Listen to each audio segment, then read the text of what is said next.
आज के हम वीडियो में देखेंगे कि किस तरीके से हमारे को अपने किसी भी प्रोडक्ट के लिए, किसी क्लाइंट के प्रोडक्ट के लिए किस तरह से उसके स्टॉक की फोरकास्टिंग करनी है।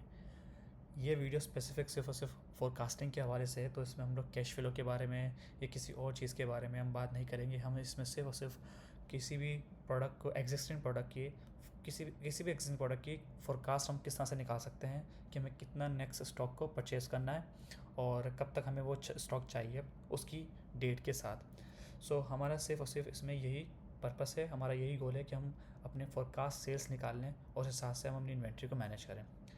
तो उसके लिए सबसे पहले अब अपना हमारे को ये देखना पड़ेगा कि उसके हर मंथ कितना मल्टीप्लायर होता है उसकी सेल्स, अगर वो प्रोडक्ट सीजनल है। अगर आपकी स्टेगनेंट ग्रोथ जारी है, अगर आपकी लीनियर ग्रोथ है किसी भी प्रोडक्ट के अंदर, जिसमें आप एवरग्रीन प्रोडक्ट है, हर महीने उसका बस 10-20% ऊपर नीचे होता है, तो उस केस में आपको शायद इस फोरकास्टिंग की ज़रूरत ना पड़े। लेकिन अगर आपकी प्रोडक्ट एक हेवीली सीजनल प्रोडक्ट है या उसके अंदर वो एक किसी क्वार्टर के अंदर एक सीजन, उसका Q1 में सीज़न होता है या Q2 या Q3 या Q4 किसी एक स्पेसिफिक क्वार्टर में होता है, या हाफ ईयर के अंदर उसका हाफ ईयर सीज़न होता है, हाफ ईयर नहीं होता, तो आप किस तरीके से उसकी प्रेडिक्शन लगा सकते हैं उसके स्टॉक के हवाले से, तो वो हम इस वीडियो में डिस्कस करेंगे स्पेसिफिकली। सबसे पहले आपने अपनी प्रोडक्ट का मेन कीवर्ड को टाइप कर लेना है, जो भी आपका मेन रूट कीवर्ड हो, ठीक है। और फिर आपने उसके सर्च वॉल्यूम के डेटा को डाउनलोड करना है। मेक श्योर रहे कि आपने जो सर्च वॉल्यूम का डेटा डाउनलोड कर रहे हैं वो ऑल टाइम का होना चाहिए, ठीक है। और उसके बाद आपने उसको CSV की फ़ाइल के अंदर आपने फॉर्मेट में उसको डाउनलोड करना है। आपके पास CSV के अंदर डाउनलोड हो गया। अब नाउ मैं आपको इस टेम्पलेट का लिंक शेयर कर दूंगा। ये मेरा खुद का बिल्ड किया हुआ टेम्पलेट है।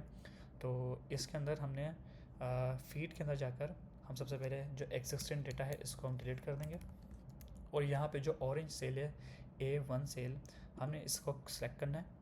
फाइल में जाके हमने जो सर्च वॉल्यूम का डेटा को डाउनलोड किया था उसको इसके अंदर इंपोर्ट करना है। तो यहाँ पे हम अपलोड में आएंगे और हम सेम फाइल को यहाँ से ड्रैग एंड ड्रॉप करके अपलोड कर देंगे, इंपोर्ट कर देंगे, सॉरी। तो यहाँ पर हमने इसको सिलेक्ट करके रिप्लेस डेटा को करना है कि जो सिलेक्टेड सेल है उससे रिप्लेस हो जाएगी डेटा जो हम अभी इंटर करने वाले हैं। और यहाँ पे उसका जो convert text to number, date या जो भी उसका फॉर्मूला या फॉर्मेट है उसमें आ जाए, तो हम उस पर उसको चेक ऑन करेंगे, ओके। और उसके बाद हम इंपोर्ट डेटा को करेंगे। जैसे हम इंपोर्ट डेटा को करेंगे तो वो सारे के सारे सर्च वॉल्यूम को यहाँ पे इसके अंदर डाल देगा। अच्छा, यहाँ पे मैंने कुछ सेल्स को हाइड करा हुआ है, ग्रुप करा हुआ है, मैं उसके बारे में भी आपको थोड़ा सा ब्रीफली एक्सप्लेन करना चाहूँगा, ताकि आपको पता होगा कि उसमें पीछे इसका बैकग्राउंड वर्क किस तरह से कर रहा है बैकग्राउंड में। तो इसके अंदर आप देखेंगे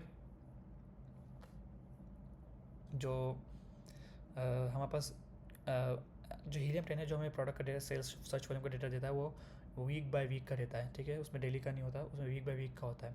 तो उसमें उसके हिसाब से उसकी डेट होती है। तो मैंने उसको हिसाब से उसको फॉर्मेट डाला हुआ है और फिर उसको एक अलाइनमेंट दी हुई है, ठीक है। एंड देन उसके बाद हमने उसको मंथ और मंथ का हमने उसका परसेंटेज निकाला है।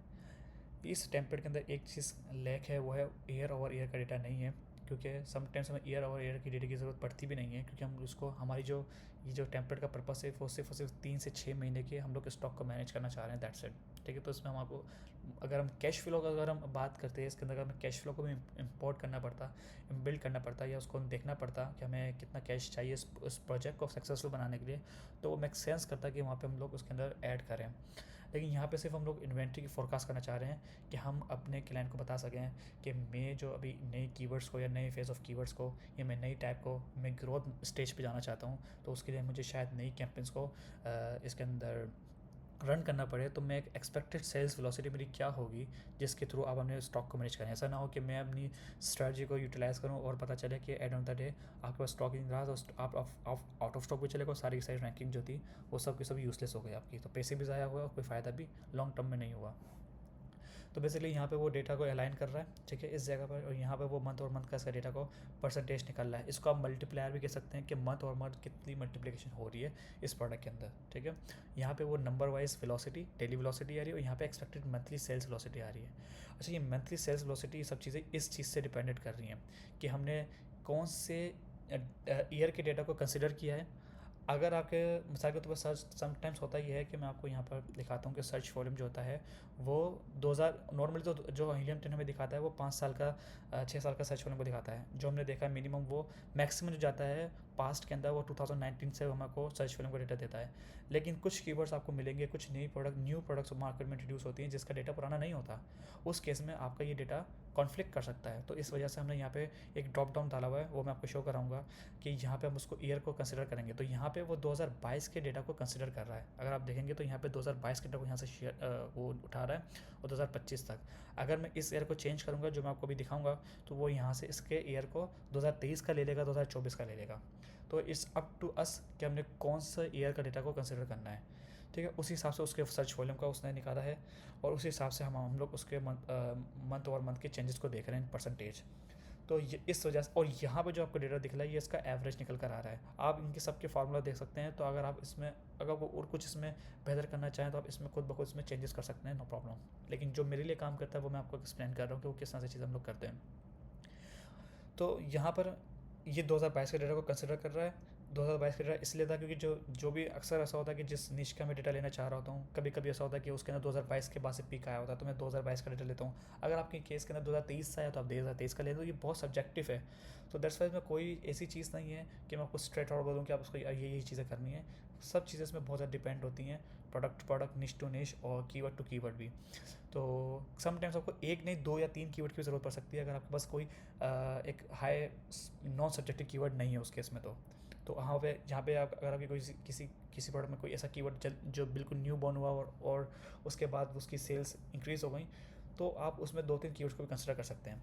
एनी हाउ, तो यहाँ पे आपको दिख गया। अच्छा, हम यहाँ पे हम किस मंथ को चूज़ कर रहे हैं, जहाँ पे हम उस मंथ को चूज़ कर रहे हैं जो हमारा करंट मंथ हो, जहाँ पे हमें पता हो कि हमारी वेलोसिटी क्या थी। सेल्स वेलोसिटी हमें लाजमी पता होना चाहिए, क्योंकि ये एग्जिस्टिंग प्रोडक्ट की हम लोग बात करें फोरकास्टिंग की। तो एग्जिस्टिंग प्रोडक्ट की आप प्रीवियस मंथ का आप अपना यहाँ पे मंथ सेलेक्ट कर सकते हैं और फिर यहाँ पे उसकी वेलोसिटी डालिएगा। अब वो आप अपने सेलर बोर्ड में देख सकते हैं, बिजनेस रिपोर्ट में देख सकते हैं कि आपकी लास्ट मंथ की सेल्स कितनी थी और उसकी वेलोसिटी क्या थी। तो वहाँ से आपको पता लग जाएगा कि आपको यहाँ पे आपने वेलोसिटी डालनी है। तो उससे होगा ये कि वो आपका मार्च या अप्रैल जो भी आपका मंथ होगा उस हिसाब से उस परसेंटेज को लेगा और देन उसके हिसाब से वो कैलकुलेट करेगा फोरकास्ट को। वो किस तरह से करेगा वो मैं आपको शो कराता हूँ। जब यहाँ पर आएंगे तो आपको यहाँ पे सब पूरा डेटा लाइनअप होकर दिखेगा। तो यहाँ पे सबसे पहले आपने बहुत इंपॉर्टेंट, जो मोस्ट इंपॉर्टेंट चीज़ है वो यहाँ पे अपने शिपिंग लीड टाइम और प्रोडक्शन टाइम डालना है आपने, क्योंकि प्रोडक्शन टाइम क्या है और लीड टाइम क्या है आपका, ठीक है। उसके बाद आपने बफर डाल देना है, क्योंकि समटाइम्स अमेज़ॉन 10-15 दिन लेता है आपके स्टॉक को वहाँ पर पहुँचने के बाद उसको फुलफिलमेंट सेंटर तक पहुँचाने तक। तो वहाँ पे आप 10-15 दिन भी इसमें अपने ऐड कर सकते हैं, ठीक है। तो ये आपको एग्जैक्टली पता लग जाएगा, अप्रॉक्स पता लग जाएगा कि आपको 118 दिन चाहिए अपने स्टॉक को। आपका फाइनल लीड टाइम ये है कि FBA तक पहुँचते आपको 118 दिन लग जाएंगे। यहाँ पे हमने जो मैं आपको बताया था कि वेलोसिटी और मंथ और ईयर, वो हम यहाँ पे हमने इसका ऑलरेडी कंट्रोल पैनल दिया हुआ है। अगर हम यहाँ से चेंजेस करेंगे तो वो यहाँ पे रिफ्लेक्ट होगा। जब वो यहाँ पे रिफ्लेक्ट होगा तो पूरे का पूरा यहाँ से चीज़ें चेंज होना शुरू हो जाएंगी। मैं आपको एक दफ़ा शो कराता हूँ। जैसे यहाँ पे मार्च है, मैं अगर यहाँ पे अप्रैल करूँ तो यहाँ पर चीज़ें अप्रैल यहाँ पे चेंज हो जाएगा। और यहाँ पे 2022 है तो मैं यहाँ से इसके मंथ को 23 कर देता हूँ। तो यहाँ पे नंबर्स आप देख रहे होंगे चेंज हो रहे होंगे, तो ये यहाँ से उस नंबर्स को चेंज कर देगा, क्योंकि ये उस ईयर के डेटा को कंसिडर करा हुआ है। You can see here. और वेलोसिटी यहाँ पे आप देख सकते हैं, यहाँ पे 100 है, ये पर डे की वेलोसिटी है। तो मैं यहाँ पे लेट्स से 20 वेलोसिटी डाल देता हूँ। तो और यहाँ पे अप्रैल का महीने डालता हूँ, मतलब मेरे अप्रैल के महीने में अभी मैंने इसको डाला है। लेकिन इसका मतलब 2023 का मतलब ये नहीं कि 2023 का मुझे अप्रैल की 20 वेलोसिटी थी। इसका मतलब ये कि मैं 23 का सर्च वॉल्यूम की हिस्ट्री का सर्च वॉल्यूम में कंसिडर करना चाहता हूँ, क्योंकि हो सकता है उसके बाद से उसने जम अप करा हो सर्च वॉल्यूम ने। तो यहाँ पे मैं 22 रख लेता हूँ, जस्ट सेक ऑफ एग्जाम्पल अपने हिसाब से देख लीजिएगा। यहाँ पे अप्रैल रख लेता हूँ, या मैं यहाँ पे मार्च कर देता हूँ। और मेरी velocity let's say per day की 50 यूनिट्स की थी, तो मुझे पता लग गया कि ओके 50 यूनिट्स की थी। अब मैं यहाँ पे देख सकता हूँ कि मुझे कहाँ पर अपना स्टॉक पहुँचाना है, क्या करना है, ओके। तो यहाँ पर अगर मैं सकता तो क्योंकि ऑफकोर्स ये तो सारे मंथ ऑलरेडी कवर हो गए, तो मैं यहाँ से कंसिडर करूँगा कि यहाँ पे क्या चल रहा है। लेकिन जब आप किसी भी मंथ में कर रहे हो तो यहाँ पे आपने अपनी एक्चुअल सेल्स को इस कॉलम को, इस चेक बॉक्स को क्लिक करना, यहाँ पे अपनी एक्चुअल सेल्स डालनी है, ठीक है। और फिर यहाँ पे अपने जो भी आपने स्टॉक पहुँचाया वहाँ पे वो डालना है। तो यहाँ पर आपका क्लोजिंग स्टॉक और अपने स्टॉक एक्जैक्टली वही होना चाहिए जो आपके पास करंटली राइट नाउ है। अगर वो नहीं आ रहा हो तो वहाँ यहाँ पर आप जो भी आपका एक्सिस्टिंग स्टॉक है उसको देखकर आप उसमें माइनस की वैल्यू डाल सकते हैं। फॉर एग्जांपल यहाँ पर मैं जस्ट सेक ऑफ एग्जांपल बता रहा हूँ, 10,000 यूनिट्स मैंने डाले हैं, ठीक है। और ये ज़्यादा हो जाएगा एक्चुअली 3000, ओके 3000। अब यहाँ पे मुझे दिखा रहा है मेरा क्लोजिंग स्टॉक 1500 यूनिट्स है, जबकि मेरे पास हो सकता है वहाँ पे 1000 हो सेलर सेंटर के अंदर। तो मैं यहाँ पर इसको -500 कर दूँगा ताकि वो मेरे अभी के स्टॉक से मैच करे क्लोजिंग स्टॉक। अब मैं इसकी फोरकास्ट अच्छे से कर सकता हूँ, क्योंकि अब मुझे वो मंथ ओवर मंथ का नंबर्स भी दिखा रहा है और सारी चीज़ें मेरी एक्चुअल सेल्स से भी आ गई हैं। अच्छा, एक्चुअल सेल्स में कहाँ पे डालूंगा? एक्चुअल सेल्स में अपनी यहाँ पे डालूंगा जो मेरी एक्चुअल सेल्स थी। अब वो कुछ भी हो सकती हैं, 1000, लेट्स से 300, 400 एंड 450, ठीक है। अभी नंबर्स इसमें अलग हो रहे हैं, तो मैं इसको 100 कर 300 इसको कर देते हैं, 200 एंड 150 कर देते हैं, जस्ट फॉर एग्जांपल, ओके। तो यहाँ पे 300 350 दिखा रहा है आफ्टर -5। तो इट मीन्स कि हमारा जो करंट स्टॉक सेलर सेंटर के अंदर जो दिखा रहा होगा वो मैंने यहाँ पे मुझे एक्जैक्टली यहाँ पे वो शो होना चाहिए। दैट्स इट, सिर्फ आपका यही काम है। इसके बाद से आपको सारे के सारे नंबर्स दिख रहे होंगे, तो अब मुझे पता लगेगा कि मुझे अपना नेक्स्ट स्टॉक, क्योंकि मुझे अभी फुलफिल करना है, तो अभी के लिए मुझे अपनी मुझे 4 दिसंबर को ऑर्डर देना प्लेस करना था, अगर मुझे अभी स्टॉक चाहिए था, क्योंकि मैंने अपनी प्रॉपर प्लानिंग नहीं करी फोरकास्टिंग, तो इस वजह से मैं अब आउट ऑफ स्टॉक जाऊंगा ही जाऊंगा, ठीक है। और यहाँ पर मेरी शिपमेंट रिक्वायर्ड थी कि मुझे इस डेट को शिपमेंट भेजनी चाहिए थी, ठीक है, वहाँ से अपनी चाइना से निकाल के या जहाँ से भी आप सोर्स कर रहे हैं प्रोडक्ट को। So that's how we forecast और प्रोजेक्ट ये प्रोडक्ट के स्टॉक को, कि किस तरह से हम लोग उसको फोरकास्ट करेंगे कितना स्टॉक चाहिए। लेकिन लेट्स से हम इसका एक एग्जांपल रखते हैं कि हम लोग कर रहे हैं, लेट्स से अभी अप्रैल है, तो अप्रैल का, तो अगर मुझे अभी इसकी करने, मैं इसमें लेट्स से मैंने स्टॉक्स यहाँ पे ज़्यादा डाल दिया अपना, मैंने यहाँ पे एडिशनल स्टॉक भिजवा दिया था, मतलब वो मेरे पास ऑलरेडी पड़ा हुआ था, ओके।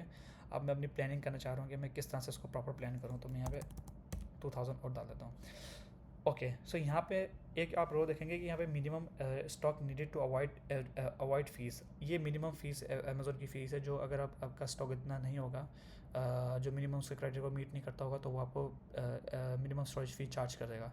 तो यहाँ पे हमने मिनिमम फ़ी स्टोरेज फ़ी इसको कैलकुलेट करा हुआ है, तो यहाँ पे हमारा जो करंट स्टॉक है, क्लोजिंग स्टॉक, वो कम है और मिनिमम जो हमें रिक्वायर्ड है वो ज़्यादा है। तो इट मीन्स कि हमें यहाँ पे मिनिमम स्टॉक की फ़ीस लग सकती है। तो यहाँ पर हमें इसको अवॉइड करने के लिए हमारे को इसको मैनेज करना होगा। यहाँ पर हमें स्टॉक हमारे को इस डेट को स्टॉक पहुँचाना है, मतलब इससे हमें इसको हमने फ़ीस लगने नहीं देनी है। तो उससे हम सेव किस तरह से कर सकते हैं, तो हमने लेट से अगर यहाँ पे और यहाँ पे हम नेक्स्ट मंथ हम सितंबर में आउट ऑफ स्टॉक भी जाने वाले हैं, तो मैं यहाँ पे डालूंगा 2000, तो मुझे पता चलेगा ओके मेरा ये सेव हो जाएगा। तो अगेन मैं अक्टूबर में दोबारा से आउट ऑफ स्टॉक जा रहा हूँ, तो मैं यहाँ पे अगेन 5000 का डालूंगा स्टॉक, ताकि मेरा एटलीस्ट ये 3 मंथ्स कवर हो जाए। फिर मैं अक्टूबर में एक और शिपमेंट भिजवा दूँगा। इससे होगा ये कि मैं अपनी ये फ़ीस को बचा लूँगा और मैं आउट ऑफ स्टॉक की सिचुएशन से भी बच जाऊँगा। अगर मुझे 5000 स्टॉक बचा के ये चीज़ सेव करनी है अगस्त के अंदर अपनी, अगर मेरी सारी चीज़ सही होती हुई जा रही हैं, तो इट मीन्स मुझे आज मतलब कि 5 अप्रैल, अब तो अप्रैल गुजर गया, लेकिन मुझे 5 अप्रैल को स्टॉक भिजवाना था, और मुझे 20 मई तक अपने स्टॉक की शिपमेंट शुरू करवा दी थी वहाँ से, मतलब वहाँ से चाइना से उसको लीव करवा देना था, शिप करवा देना था, और वो यूएस की तरफ वो वाटर में होना चाहिए था एक्चुअली में। लेकिन क्योंकि मेरे से मिस मैनेज हुआ, तो मैं इसको नहीं कर पाया, तो अब मुझे फौरी तौर पे इसको ऑर्डर प्लेस करना होगा। सो ये एक सिंपल वे है इसको स्टॉक को मैनेज करने का। आई होप कि ये चीज़ें मैंने ईजी तरीके से समझा दी हों। अगर इसके बारे से कोई आपका सवाल हो तो मुझसे पूछ लीजिएगा। Thank you so much.